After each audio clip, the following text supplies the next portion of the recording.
મહેસાણામાં આંગણવાડી ભરતી માટે અરજીઓનો ખડકલો જોવા મળ્યો। મામલતદાર કચેરીમાં નાયબ મામલતદાર અને ઓપરેટરોએ અરજીઓની ચકાસણી માટે રાત પાળી કરી। 5 દિવસમાં દરરોજ આશરે 500 અરજીઓ આવી।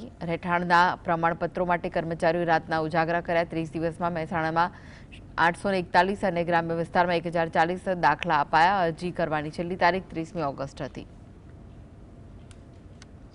અરજદારો દ્વારા જે રહેઠાણના દાખલા માટે મામલતદાર ઓફિસમાં આવતા હતા 2019ના પરિપત્ર મુજબ મામલતદારશ્રીએ દાખલો આપવાનો થતો હતો।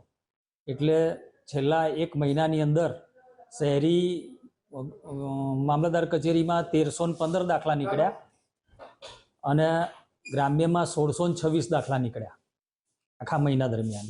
અને છેલ્લા 5 દિવસમાં શહેરમાં 474 દાખલા નીકળ્યા અને ગ્રામ્યમાં 586 દાખલા નીકળ્યા।